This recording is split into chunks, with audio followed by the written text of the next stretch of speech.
नेते एकत्र आले तरी जनता एकत्र येत नाही, हीच रिपब्लिकन ऐक्यामधली सर्वात मोठी समस्या. रामदास आठवले. नेते एकत्र आले तरी जनता एकत्र येत नाही, हीच रिपब्लिकन ऐक्यामधली सर्वात मोठी समस्या असल्याचं रिपब्लिकन पक्षाचे राष्ट्रीय अध्यक्ष आणि केंद्रीय सामाजिक न्याय राज्यमंत्री रामदास आठवले यांनी वक्तव्य केलं आहे. सोबतच आमच्या समाजात सर्वच राष्ट्रीय अध्यक्ष असल्याचं म्हणत रामदास आठवले यांनी रिपब्लिकन ऐक्यावर कोपरखळी देखील मारली. रिपब्लिकन ऐक्यात नवीन गटतट पडू नये हे पाहणं देखील जनतेची जबाबदारी असल्याचं म्हणत बाळासाहेब आंबेडकर जोपर्यंत रिपब्लिकन ऐक्यात येणार नाही तोपर्यंत लोकांना ऐक्य झालं असं वाटणार नाही. त्यामुळे बाळासाहेब आंबेडकर यांनी नेतृत्व स्वीकारावं अशी भूमिकाही रामदास आठवले यांनी मांडली. चंद्रपूर येथील धम्म दीक्षा अनुप्रवर्तन दिनाच्या कार्यक्रमात सामील होण्यासाठी रामदास आठवले आज चंद्रपुरात आले असता त्यांनी रिपब्लिकन ऐक्याबाबत आपली ही भूमिका स्पष्ट केली. नेते एकत्र आले तरी जनता एकत्र येत नाही. जनतेचा आग्रह आहे की सगळ्यांनी एकत्र आलं पाहिजे. पण आमच्या समाजामध्ये प्रत्येक जण ऑल इंडियाचा अध्यक्ष बनण्यासाठी उत्सुक असतो आणि कुठलाही गट स्थापन झाला की तो लगेच ऑल इंडियाचा अध्यक्ष लावतो. तर ठीक आहे, ते लावतो म्हणजे त्यांनी व्हायला हरकत नाही. तर आता एक तर जनतेने सुद्धा लक्ष देणं अत्यंत आवश्यक आहे की नवीन गट होऊ नये, यासाठी जनतेकडून प्रयत्न होणं अत्यंत आवश्यक आहे. पण जनताची भावना चांगली आहे. जनता प्रामाणिक आहे आणि सगळ्या नेत्यांनी एकत्र यावं ही त्यांची इच्छा पण आहे. आणि आमचा समाज गोरगरीब असला तरी स्ट्रॉंग आहे, म्हणजे तो ऐक्यासाठी अत्यंत ऍक्टिव्ह राहणार असा आहे. आणि बाबासाहेबांच्या विचारांनी थोडा प्रभावित आहे. बाबासाहेब नसते तर आमचं काय झालं अशी त्यांच्या मनामध्ये भावना आहे. त्यामुळे ऐक्यामध्ये अडचण हीच आहे की म्हणजे बाळासाहेब जो येत नाही तो लोकांना ऐक्य वाटत नाही. बाळासाहेबांनी ऐक्यात आलं पाहिजे, त्याचं नेतृत्व केलं पाहिजे असं माझं मत आहे. आणि जनतेने नवीन गट होऊ नयेत यासाठी प्रयत्न केला पाहिजे. म्हणजे आता 4 गट होते आमचे मुख्य.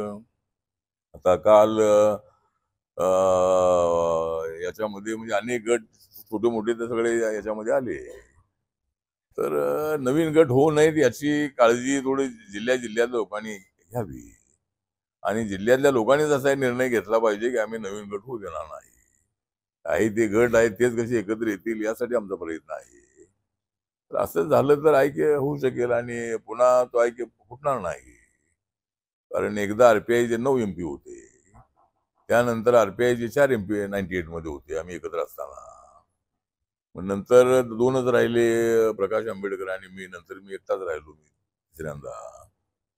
तर ऐक्य झालं तर एक आपली मोठी ताकद आहे. आम्ही स्वतःच्या बळावर निवडून येत नाही, पण दुसऱ्यांना कुणाला सत्तेवर आणायचं एवढी मतं आमच्याकडे आहे.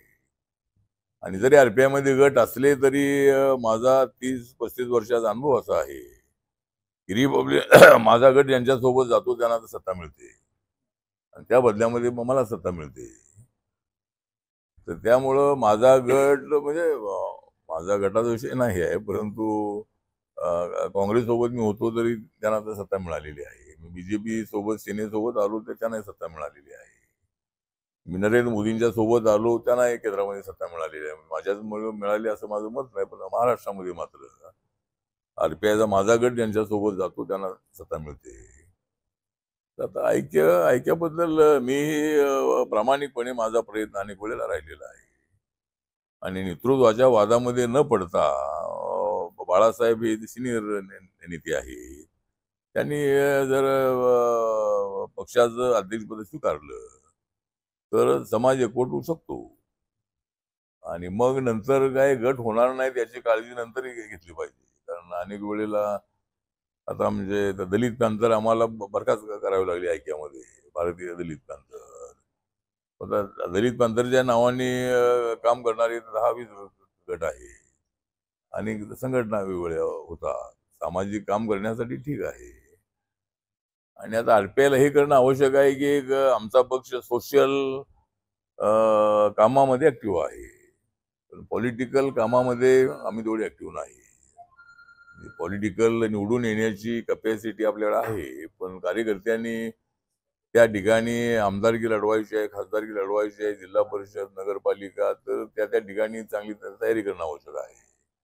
आणि येणाऱ्या लोकल बॉडीच्या निवडणुकीमध्ये महायुती म्हणून निवडणूक लढवावी. आणि रिपब्लिकन पक्षाला सोबत ठेवावं, म्हणजे RPIला काही जागा द्याव्यात. आता इथे चंद्रपूरची महानगरपालिका आहे, मुनगुटीकर साहेबांची मी बोलणार आहे, आणि इथं काही जागा आम्हाला थोड्या जर मिळाल्या तर या ठिकाणी बौद्धांची संख्या मोठी संख्या आहे पॉप्युलेशन मध्ये. त्याचा फायदा महायुतीला होऊ शकतो. आणि माननीय मुख्यमंत्री देवेंद्रजींनी अनाऊन्स केलेला आहे की ज्या ज्या ठिकाणी महायुती म्हणून महायुती होईल त्या ठिकाणी लढायचंच आहे. ज्या ठिकाणी काही जागा वाटपामध्ये वाद झाला आणि जरी आम्ही एकत्र आलो नाही तरी एकमेकाच्या विरोधामध्ये बोलायचं नाही असं त्यांनी अनाऊन्स केलेलं आहे. त्याप्रमाणे बघूया आता महापालिकाच्या जानेवारीमध्ये येत आहेत, डिसेंबरमध्ये कदाचित जिल्हा परिषद पंचायत समिती येतील. त्या निवडणुकीमध्ये असं व्हावं अशी आमची इच्छा आहे. चला, थँक्यू.